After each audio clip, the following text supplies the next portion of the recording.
ఆరుకాలం కష్టపడి పండించిన ధాన్యాన్ని ఆరబెట్టేందుకు సరైన వసతులు లేక అన్నదాతలు తీవ్ర ఇబ్బందులు ఎదుర్కొంటున్నారు. తేమ శాతం తగ్గించేందుకు రహదారులపైన కిలోమీటర్ల మేర ఆరబోస్తున్నారు. జాతీయ రహదారులతో పాటు ప్రధాన రహదారులపైన ధాన్యాన్ని ఆరబోసుకుని అవస్థలు పడుతున్నారు రైతులు.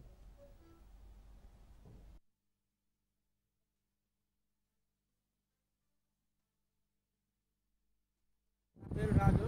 మాకు పొలాలలో కత్తులు కానీ ఎలాంటి కానీ ప్రభుత్వం కల్పించకపోవడం వల్ల ఈ నేషనల్ హైవే మీద రోడ్డు పైన ఆరబోసుకోవడం జరుగుతుంది. కొంతమంది కూడా ప్రమాదాలు జరిగే అవకాశాలు కూడా ఉన్నాయి. ఇప్పుడు స్థలాలు కేటాయించేది ఉంటే మేము మంచిగా వరి పొలాలలోనే ఆరబోసుకోవడానికి బాగుంటుందని మా ఆలోచన. అది ఆకులతండ గ్రామం. మాకు ఒక 2 ఎకరాల పొలం ఉన్నది. అంత వర్షాలకు నీరు వచ్చి మొత్తం అలా నీళ్లు నిలవకుండి చైన్ మిషన్లతో పోపిస్తే మాకేం దిగుబడి రాలేదు.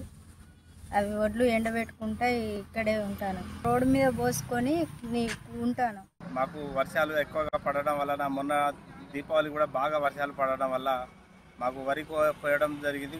పొలాలలో తేమ శాతం ఎక్కువ ఇప్పటికీ బురదే ఉన్నది. పొలాలలో ఆరబెట్టుకోవడానికి మాకు లేకపోవడం వలన రోడ్డు మీద అప్పవేసుకోవడం జరిగింది.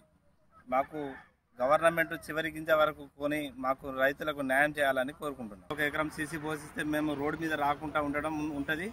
అది మాకు యాక్సిడెంట్లు జరుగుతుంది, బాగా యాక్సిడెంట్లు జరుగుతుంది. పాపం అమాయకులు వాళ్ళు బలవుతున్నారు. ఈ రోజులలో మిషనరీని ఎక్కువ రైతులు ఆశ్రయించడం జరగడం వల్ల ఏమవుతుందంటే రైతులు కొనేటోళ్ళకు మిల్లర్లు కూడా ఏమవుతుందంటే తేమ శాతం అది అని చెప్పి చేయడం వల్ల ఏమవుతుంది, మాకు వరి ధాన్యము ఆరబెట్టుకుంటేందుకు స్థలాలు లేవు కనుక మేము ఆశ్రయించేది హైవే రోడ్డును ఆశ్రయించడం జరిగి ఎండబెట్టుకోవడం జరుగుతుంది. ఈ పరిస్థితి రాకుండా ఉండాలంటే గవర్నమెంట్ రైతులకు ఫ్లాట్ పారాలు కట్టడం వల్ల మాకు ఇబ్బంది రాదు.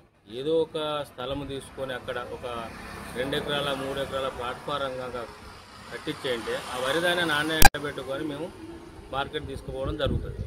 వాహనదారులకు కానీ అన్నిటికీ ఇబ్బంది జరుగుతుంది కనుక ఏంటంటే దీని గురించి దృష్టి పెట్టి ఇప్పటికైనా ప్లాట్ఫారాలను కట్టిస్తే మేము ఆ ప్లాట్ఫారంలోనే వరి ఎండబెట్టుకోవడం జరుగుతుంది. పేరు ధన్యస్వామి, మాది నారకపేట.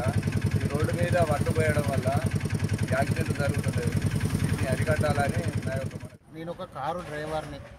ఈ ధాన్యాలు రోడ్ల మీద పోయడం వల్ల యాక్సిడెంట్ జరుగుతుంది. అధికారులు కొంచెం చర్యలు తీసుకొని కొంచెం పట్టించుకోవాలని మనవి చేసుకుంటాను.